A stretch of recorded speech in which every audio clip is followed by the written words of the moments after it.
Salut à tous. Alors, ce qui est bien avec les réseaux sociaux, c'est que tout le monde a le droit de donner son avis. Et malheureusement, de l'autre côté, c'est qu'il faut parfois y lire et y voir des commentaires qui n'ont aucun sens et des gens qui font des déclarations et qui devraient plutôt réfléchir deux fois avant de parler. Et c'est ce qui est arrivé avec la déclaration de Charlotte Caron, qui pour ma part est complètement à côté de la plaque. Charlotte Caron, c'est qui?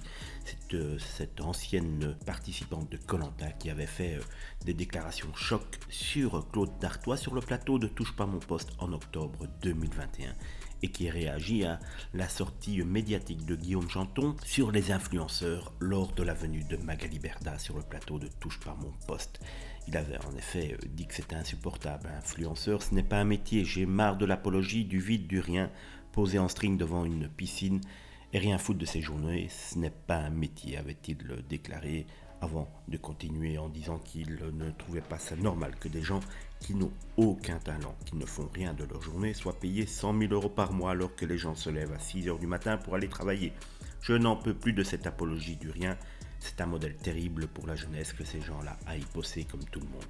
Bon, ok, Guillaume Janton grossit un peu le trait, et d'un autre côté, il participe également à ce vide qu'on met en avant en participant à des émissions comme TPMP ou quelque part. Si on réfléchit bien, ces émissions ne servent pas à grand chose non plus et ne feront pas avancer le schmilblick. Mais donc des propos qui ont visiblement atteint Charlotte Caron. Elle déclare: un clown, j'hallucine, influenceuse n'est pas un métier d'après lui car ils n'ont aucun talent, m'écrier, faire de la photo, vidéo, montage, trouver des stratégies avec des marques pour mettre en avant leurs produits, c'est de la communication. À vous, abonnés, de faire la différence entre bon et arnaqueur, a-t-elle notamment écrit, puis de conclure dans ce cas-là quel est son talent pour être chroniqueur et donner son avis. Si pour exercer chaque métier on devait avoir un talent, le taux de chômage serait bien élevé, dit-elle. Alors tout d'abord, Charlotte, oui, pour exercer un métier, il faut avoir du talent, en tout cas un métier qu'on met en avant, sinon il reste l'usine.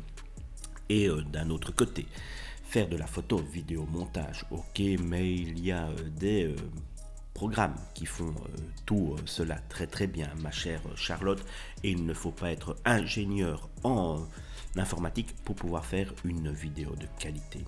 Trouver des stratégies avec des marques pour mettre en avant leurs produits.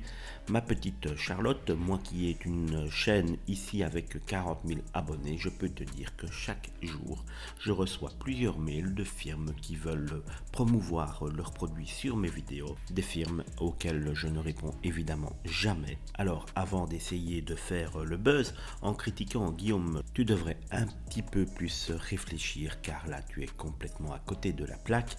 Tu avais déjà fait des déclarations choc sur Claude en voulant faire le buzz il y a quelques mois. Tu recommences aujourd'hui.